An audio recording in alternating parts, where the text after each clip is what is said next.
Everyone, ನಾನು ನಿಮ್ಮ ಆಶಾ ಪಾವಗಡ. ಇವತ್ತು ನಮ್ಮೂರಲ್ಲಿ ಅಕ್ಕಿ ಕೊಡೋರು ಬಂದಿದ್ರು. ಅಕ್ಕಿ ಕೊಡ್ಬೇಕಂದ್ರೆ ತಂಬಾಕ್ಬೇಕು. OTP ಯಾವಾಗ ಬರುತ್ತೆ ಅಂತ ಗೊತ್ತಿಲ್ಲ. OTPಗೋಸ್ಕರ ವೆಯ್ಟ್ ಮಾಡ್ತಾ ಇದ್ದೀನಿ.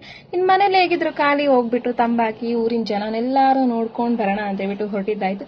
ಅಲ್ಲಾದ್ರೆ ಸುಮಾರು ಜನ ಇದ್ರು. ಒಂದು half an hour 1 hour wait ಮಾಡಿದ್ವಿ. ಕರೆಂಟೇ ಬಂದಿಲ್ಲ. ಇನ್ನೇನ್ ಮಾಡೋದಂತ ವಾಪಸ್ ತಗೊಂಡ್ ಬರ್ತಿದ್ವಿ ಕಾರ್ಡ್.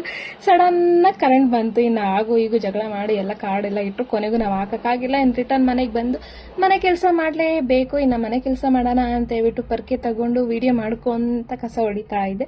ಟೈಮ್ ಇರಲಿಲ್ಲ, ಎಲ್ಲ ಒಂಚೂರು ಹೋಗ್ಬೇಕಾಗಿತ್ತು. ಬಿಸಿಲಂತೂ ಸಿಕ್ಕಾಪಟ್ಟೆ ಇದೆ, ಹೊರಗಡೆ ಅಂತೂ ಹೋಗಕ್ಕೆ ಆಗಲ್ಲ. ಆಗದೆ ಗಿಡಗಳಿಗಂತೂ ಎಷ್ಟು ನೀರು ಹಾಕಿದ್ರು ನೀರು ಕುಡಿದು ಹಾಕುತ್ತೆ. ಬೆಳಗ್ಗೆ ತಾನೇ ಹಾಕಿದ್ದೀನಿ, ಸಂಜೆ ಅಷ್ಟೊತ್ತಿಗೆ ನೀರೇ ಹಾಕಿಲ್ಲ ಅನ್ನೋ ತರ ಇದೆ.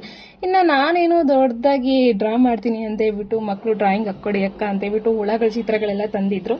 ನನ್ ಮೇಲೆ ನನಗೆ ಕೂಡ ಅಷ್ಟೊಂದು ನಂಬಿಕೆ ಇಲ್ಲ, ಇವರಿಗಂತೂ ಸಿಕ್ಕಾಪಟ್ಟೆ ನಂಬಿಕೆ. ಇನ್ನು ನನಗೆ ಬಂದಿರೋ ತರ ಡ್ರಾಯಿಂಗ್ ಹಾಕೊಟ್ಟೆ ಹೇಗಿದೆ ಅಂತ ಹೇಳ್ಬಿಟ್ಟು ಕಮೆಂಟ್ ಮೂಲಕ ತಿಳಿಸಿ. ಇವರೇ ಬಂದಿದ್ದು. ಅವ್ನು ಹೇಳು ಅಂದ್ರೆ ನಾಚ್ಕೊಂಡು ಹೋಗ್ತಿದ್ದೆ. ಇನ್ನು ಅವ್ರ ಅಕ್ಕನ ಹತ್ರ ಹಾಯ್ ಹೇಳಿಸ್ಕೊಂಡೆ. ಸಿಗೋಣ ಇನ್ನೊಂದು ಬ್ಲಾಗ್ ಅಲ್ಲಿ. Thank you for watching and follow ಮಾಡಿ, ಸಪೋರ್ಟ್ ಮಾಡಿ, ಶೇರ್ ಮಾಡಿ.